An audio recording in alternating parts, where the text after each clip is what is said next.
जय सीताराम। जय श्री सद्गुरु नारायण भगवान की। अपने अपने माता पिता की जय, सभी भक्तों की जय। आज एक ऐसे भक्त का प्रसंग लेके आया हूं जिसके कारण भगवान जगन्नाथ आज भी 15 दिन के लिए बीमार पड़ते। और आपको एक चीज और बता दूं कि कलयुग में अगर तीर्थ है साक्षात, मतलब बिल्कुल प्रत्यक्ष तीर्थ जिसको बोल सकते हैं, जहां भगवान आज भी प्रत्यक्ष रूप में विराजमान है, तो वो है जगन्नाथपुरी। आज भी वहां अद्भुत घटना, आज भी विचित्र घटनाएं होती हैं, जो कि ये प्रत्यक्ष प्रमाण देती हैं कि आज भी परमात्मा वहां साक्षात रूप से विराजमान है। तो उन घटनाओं का न जिक्र करते हुए आज सिर्फ फोकस इस पर करना है कि श्री जगन्नाथ स्वामी क्यों आज भी 15 दिन के लिए बीमार पड़ते हैं। तो ये घटना उस भक्त से शुरू होती है जिनको हम भक्त शिरोमणि के नाम से भी कहें तो कम है। श्री माधव दास जी महाराज, अद्भुत कोटि के भक्त। पहले के समय में बचपन में शादी हो जाती थी तो श्री माधव जी का जो घर परिवार था वो संपन्न परिवार था, उनका विवाह हुआ। लेकिन वो बचपन से ही विरक्त भाव के थे, लेकिन माता पिता समाज के दबाव में उनकी शादी हुई और उनके भाग्यवश एक पुत्र पैदा हुआ और उनकी धर्म पत्नी का देहांत हो गया। जब 1.5 महीने का पुत्र था उनका, तो उनकी पत्नी का देहांत हो गया। वो दुखी तो तनिक नहीं हुए, पर उनको टेंशन इस बात का हुआ, चिंता इस बात की हुई कि इस बालक को पालेगा कौन। अगर मैं भी यहां से घर छोड़ देता हूं तो कौन पालेगा। इसके लिए वो घर में ही रहते थे। उनके माता पिता थे और भाई परिवार था, सब कुछ थे। तो एक दिन अचानक वो एक अपने घर के ही बाग बगीचे में बैठे हुए थे। उन्हें एक घटना देखी कि एक चिड़िया का घोंसला जो पेड़ के ऊपर बना था, पेड़ की किसी डाल पर, और वहां से चिड़िया का अंडा गिरता है जमीन में। तो वो जमीन में गिरा, पर उस जगह गिरा जहां कूड़ा करकट समेटा हुआ था। तो उस पर गिरने के कारण वो अंडा फूट गया। उसमें से एक बच्चा निकला, चूजा जिसको बोल सकते हो, बच्चा छोटा सा। अब वो भूख के मारे व्याकुल था और मुंह फाड़ रहा था, और जैसे ची ची जो भी उनकी आवाज होती है, उस आवाज से वो परेशान, आवाज दे रहा था वो, ये भाव प्रदर्शन कर रहा था कि मैं भूखा हूं। अब माधव दास जी ये बैठे बैठे सब घटना देख रहे थे। उन्होंने क्या देखा कि उसी वृक्ष के ऊपर एक मकड़ी जो है जाला लगाए हुए थी, और उस जाले पर एक कीड़ा फंसा हुआ था, और वो कीड़ा उतनी ही समय उस जाले से छूट कर गिरता है और डायरेक्ट उस चिड़िया का जो बच्चा था वो छोटा सा, तो वो मुंह फाड़े हुए था, उसी के मुंह में प्रविष्ट हो जाता है। माधव दास जी ने देखा और मुस्कुराए कि बताओ परमात्मा कितना दयालु है। मैं तो व्यर्थ में चिंता करके बैठा हूं कि चिड़िया का अंडा जो था, अगर सरफेस में सतह में अगर गिरता तो टूट जाता। तो उसको कूड़े करकट में गिराया क्योंकि उसको जन्म होना था, और जब जन्म हुआ तो उसके भोजन की व्यवस्था भी उन्होंने बनाई। तो ये व्यर्थ का मैं चिंता पाल के रखा हूँ, व्यर्थ का कर्ता भाव पाल के रखा हूँ कि मैं 1.5 साल का जो महीने का बालक है उसका मैं ही पालनहार हूँ। ये मन में उनकी पुष्टि हो गई और वो घर आए माता पिता से। उन्होंने कहा कि ऐसा है कि मैं अब जा रहा हूँ। उन्होंने कहा नहीं नहीं, दूसरा विवाह कर लो, ऐसा वैसा। उन्होंने कहा आप कुछ नहीं होगा अपने जीवन काल, अब मैं जाऊंगा। और वो सीधे जगन्नाथपुरी पहुंच गए। तो भक्त लोग बताते हैं वो जब जगन्नाथ स्वामी के दर्शन करने जाते तो अपने मुंह में पूरे हाथ लगा के जाते थे। तो किसी महात्मा ने देखा कि ये व्यक्ति डेली दर्शन करने आता है और 21 वर्ष उनकी आयु थी उस समय। तो बोले कि ये बालक डेली आता है और मुंह छिपा के आता है, क्या बात है? तो उस महात्मा ने पूछा, भाई तुम ऐसा श्री जगन्नाथ स्वामी जी का दर्शन करने आते हो और फिर मुंह में ऐसा क्यों लगाए रहते हो हाथ? तो उन्होंने कहा, मेरे मुंह में कालिक पोती है। अब देखने भाव समझिएगा। तो उस महात्मा ने पूछा, भाई यार कैसा क्या अपराध किए? तो बोले कि अपराध ये है मेरा कि मैं आज 21 वर्ष का हो गया हूं और मैंने कभी भी अपने तन मन और 10 इंद्रियों से भगवान को याद नहीं किया। अरे महात्मा तो व्यक्त मतलब बिल्कुल शून्य हो गया कि बताओ, ऐसा व्यक्ति है कि जिसको इस बात का मतलब पाप लगाया है अपने ऊपर कि मैंने आज तक 10 इंद्रियों से भगवान का नाम नहीं लिया। अब वो महात्मा क्या बोले? और श्री जगन्नाथ स्वामी जी ये सब देखते थे, डेली देखते थे। हालांकि उनको बर्दाश्त से बाहर रहता है जब ऐसा भक्त करता है, लेकिन कुछ कारण बस मान लो कि परीक्षा उसकी या पढ़ाई पूरी नहीं हुई, इसके कारण भगवान नहीं आते।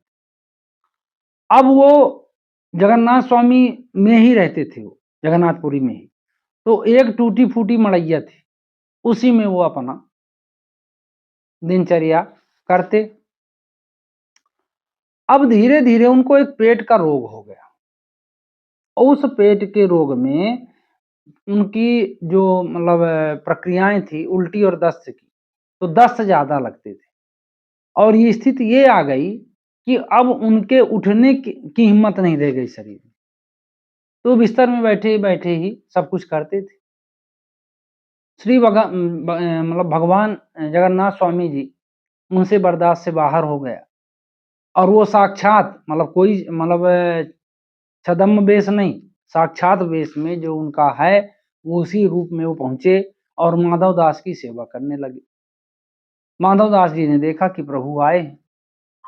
उन्होंने रोकर कहा कि हे नारायण, अगर आप जो है मेरी सेवा करेंगे तो मुझे तो नरक ही नरक है, वैसे भी नरक भोग रहा हूं। तो भगवान ने कहा, ऐसा नहीं, तुम ये व्यर्थ का चिंतन करते हो। ये बताओ तुम्हारा मेरे अलावा है कौन? माधव दास जी ने रोकर कहा, आपके अलावा मेरा कोई। तो बोले, जब आप मेरे अलावा तुम्हारा कोई नहीं तो मैं तुम्हारे सुख का भी साथी हूँ, दुख का भी साथी हूँ। तो उन्होंने कहा, ये तो ठीक बात है, लेकिन मैं आपसे अपनी लेटरिन बिस्टा नहीं साफ करा सकता। मल आप साफ करें मैं ये देख नहीं सकता। इसके लिए चाहे मुझे कितना ही जन्म लेना पड़े, मैं क्रम से भोग लूंगा। भगवान ने कहा, नहीं, जो मेरा हो जाता है उसका भोग तो खत्म हो जाता है, मात्र योग रहता है उसके जीवन।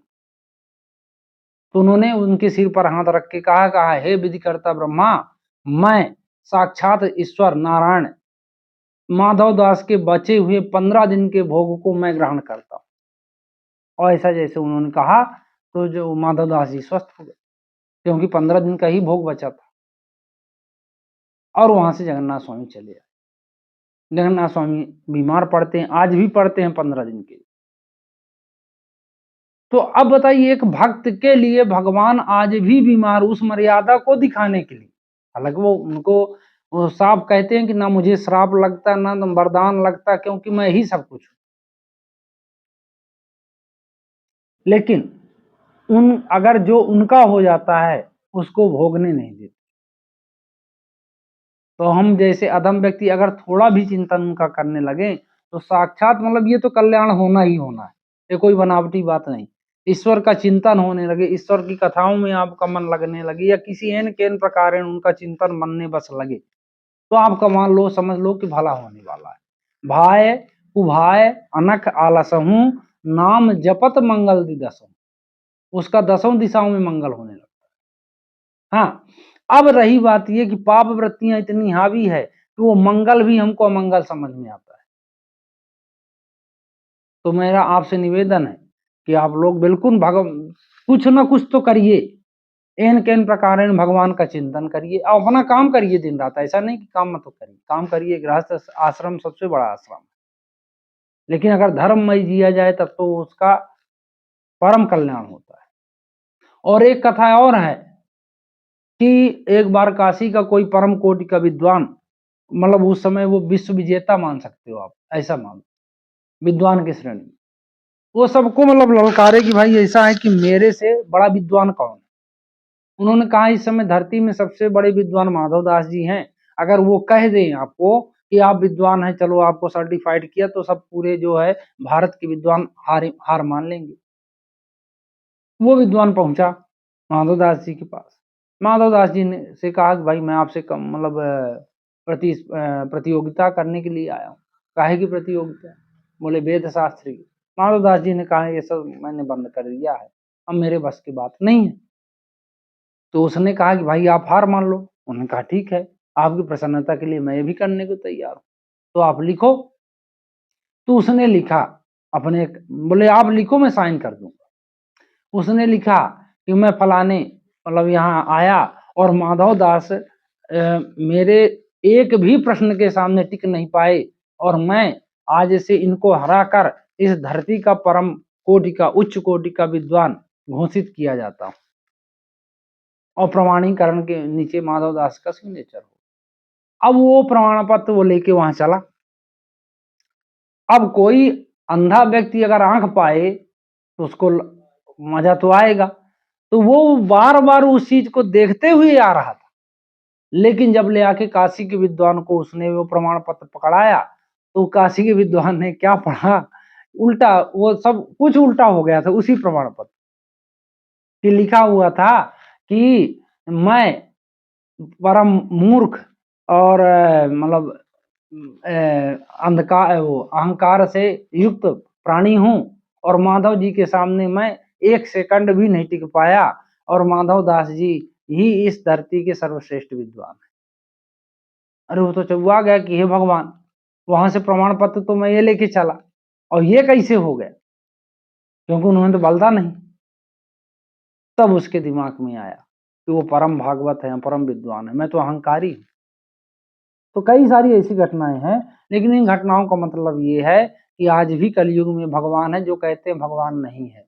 आडंबर है, आडंबर कुछ नहीं, तुम्हारा जीवन आडंबर बन जाएगा, क्योंकि वृद्धावस्था मृत्यु सबको आनी है। ये मात्र जवानी में ही जितने गड़बड़ी होती होती है, तो इसको आप संभाल के 9-10 मास बुनता लगे मूर्ख मैली की ही, दास कबीर जुगती से ओढ़ी ज्यों की त्यों धर दी। क्योंकि देना है किसी को ये, इसी आशा के साथ कि आप भगवान के नाम का चरित्र, भक्तों के नाम चरित्र गुणगान करते हुए अपने जीवन को मंगलमय धन्य बनाएंगे। जय श्री सीता।